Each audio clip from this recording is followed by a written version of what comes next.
फूलमती अपने कमरे में जाकर लेटी तो उसे मालूम हुआ उसकी कमर टूट गई है। पति के मरते ही अपने पेट के लड़के उसके शत्रु हो जाएंगे। उसको स्वप्न में भी अनुभव ना था। जिन लड़कों को अपना हृदय रक्त पिला पिला कर पाला, वही आज उसके हृदय पर यूं आघात कर रहे हैं। अब यह घर उसे कांटों की सेज हो रहा था। जहाँ उसकी कुछ कद्र नहीं, कुछ गिनती नहीं, वहाँ अनाथों की भांति पड़ी रोटियां खाए। यह उसकी अभिमानी प्रकृति के लिए असहाय था। पर उपाय ही क्या था? वह लड़कों से अलग होकर रहे तो भी नाक किसकी कटेगी? संसार उसे थूके तो क्या और लड़कों को थूके तो क्या, बदनामी तो उसी की है। दुनिया यही तो कहेगी, चार जवान बेटों के होते बुढ़िया अलग पड़ी हुई है, मजूरी करके पेट पाल रही है। जिन्हें उसने हमेशा नीच समझा वही उस पर हंसेंगे। नहीं, वह अपमान इस अनादर से कहीं ज्यादा हृदय विदारक था। अब अपना और घर का पर्दा ढके रखने में ही भलाई है। हाँ, अब उसे अपने को नई परिस्थिति के अनुकूल बनाना पड़ेगा। समय बदल गया है। अब तक स्वामिनी बनकर रही, अब लौंडे बनकर रहना पड़ेगा। ईश्वर की यही इच्छा है। अपने बेटों की बातें और लातें गैरों की बातों और लातों की अपेक्षा फिर भी गनीमत है। वह बड़ी देर तक मुंह ढांपे अपनी दशा पर रोती रही। सारी रात इस आत्मवेदना में कट गई। शरद का प्रभात डरता डरता उषा की गोद से निकला, जैसे कोई कैदी छिपकर जेल से भाग आया हो। फूलमती अपने नियम के विरुद्ध आज तड़के ही उठी। रात भर में उसका मानसिक परिवर्तन हो चुका था। सारा घर सो रहा था और वह आंगन में झाड़ू लगा रही थी। रात भर ओस में भीगी हुई पक्की जमीन उसके नंगे पैरों में कांटों की तरह चुभ रही थी। पंडित जी उसे कभी इतने सवेरे उठने ना देते थे। शीत उसके लिए बहुत हानिकारक था। पर अब वह दिन नहीं रहे। प्रकृति को भी समय के साथ बदल देने का प्रयत्न कर रही थी। झाड़ू से फुर्सत पाकर उसने आग जलाई और चावल दाल की कंकड़ियां चुनने लगी। कुछ देर में लड़के जागे, बहुएं उठी। सभी ने बुढ़िया को सर्दी से सिकुड़े हुए काम करते देखा, पर किसी ने यह ना कहा कि अम्मा क्यों हलकान होती हो। शायद सब के सब बुढ़िया के इस मान मर्दन पर प्रसन्न थे।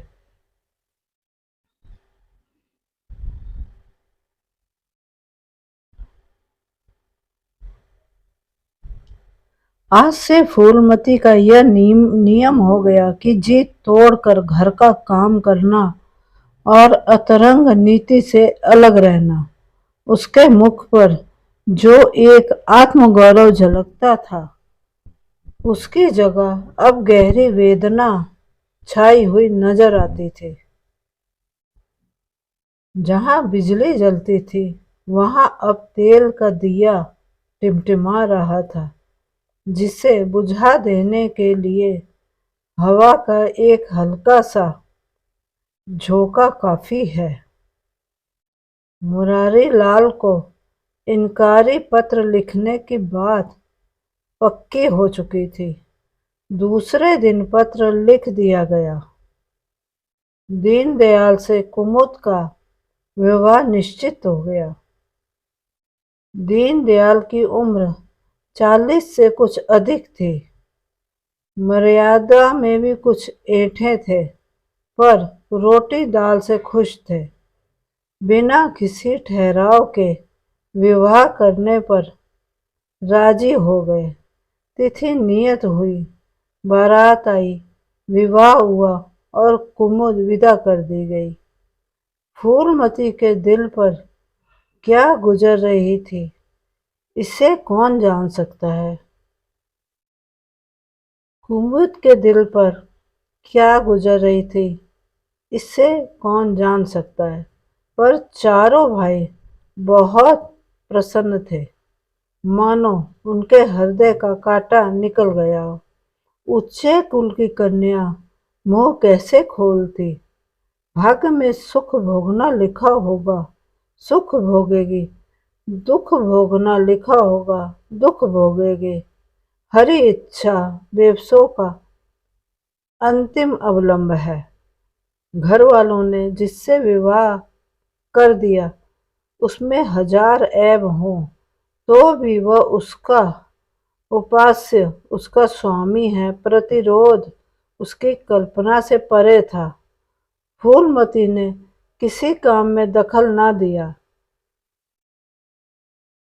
कुमुद को क्या दिया गया, मेहमानों का कैसा सत्कार किया गया, किसके यहाँ से न्योते में क्या आया, किसी बात से भी उसको सरोकार न था। उससे कोई सलाह भी ली गई तो यही कहा, बेटा तुम लोग जो करते हो अच्छा ही करते हो, मुझसे क्या पूछते हो।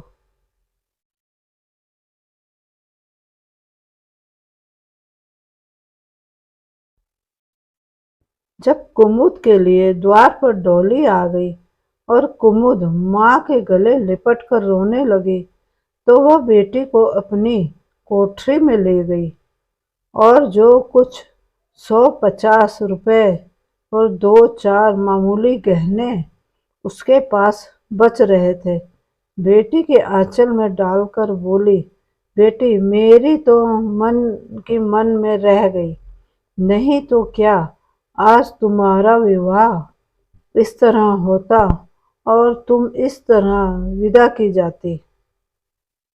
आज तक फूलमती ने अपने गहनों की बात किसी से ना कही थी।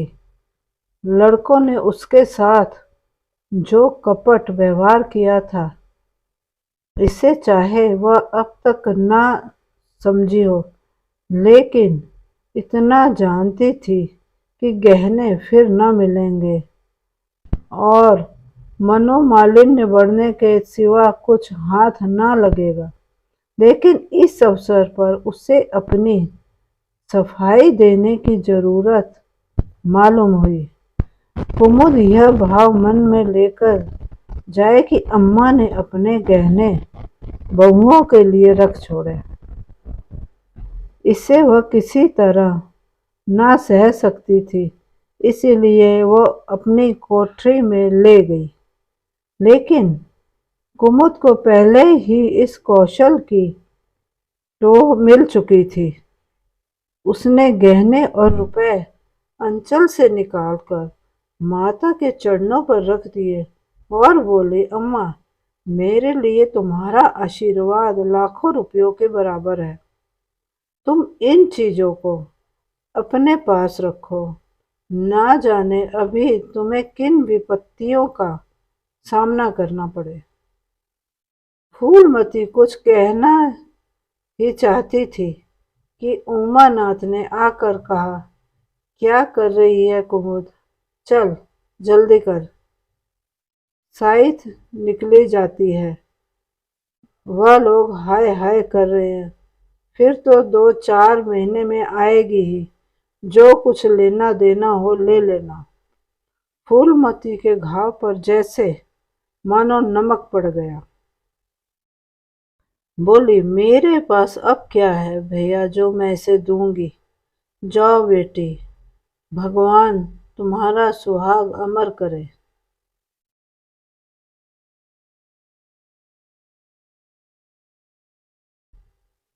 कुमुद विदा हो गई। फूलमती पछाड़ खाकर गिर पड़ी।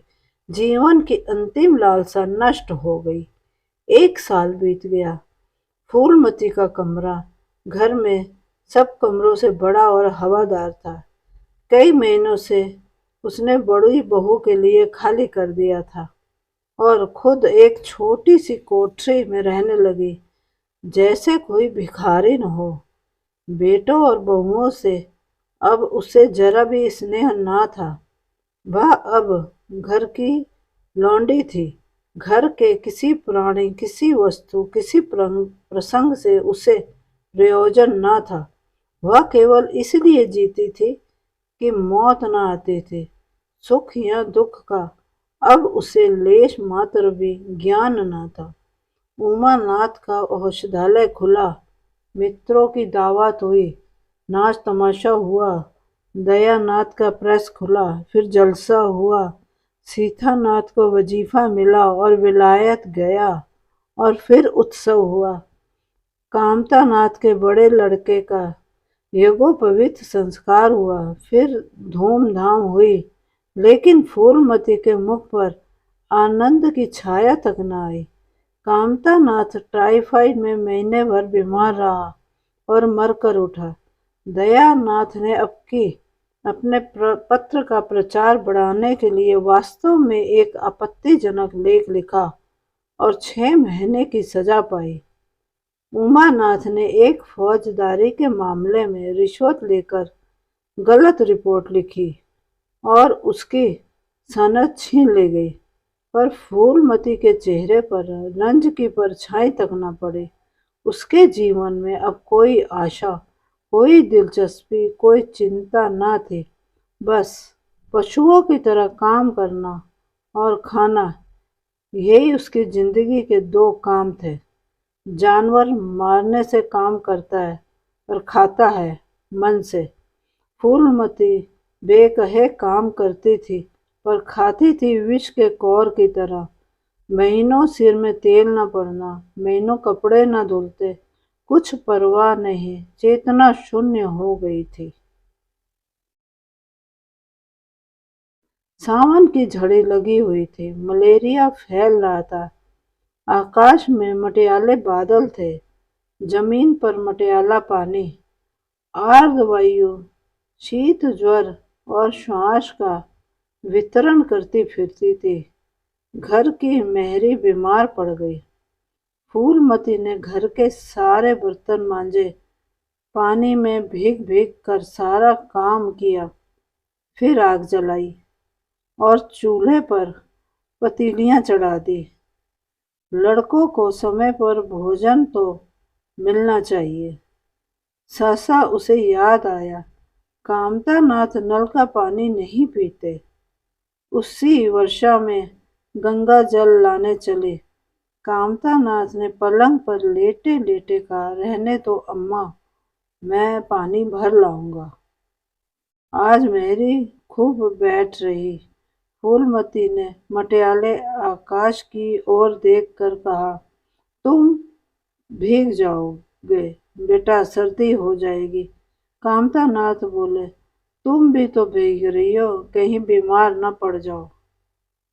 फूलमती निर्मल भाव से बोली, मैं बीमार न पड़ूंगी, मुझे भगवान ने अमर कर दिया है। उमानाथ भी वहीं बैठा हुआ था। उसके औषधालय में कुछ आमदनी ना होती थी, इसलिए बहुत चिंतित रहता था।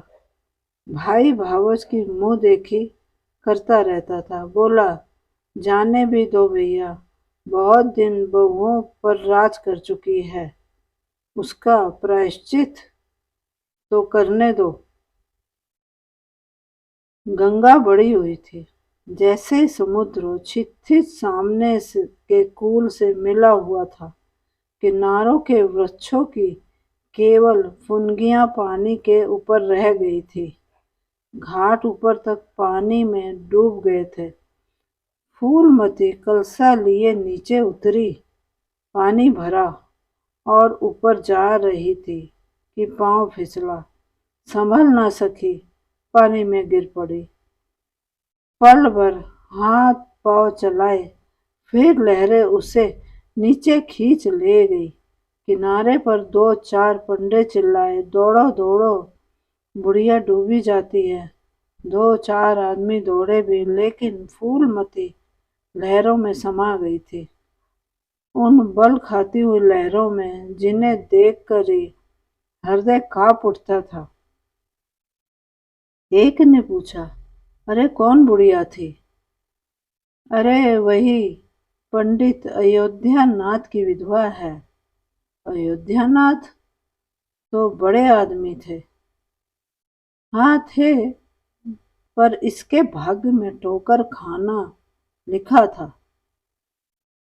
उनके तो कई लड़के बड़े बड़े हैं और सब कमाते हैं। हाँ सब है भाई, मगर भाग्य भी तो कोई वस्तु है।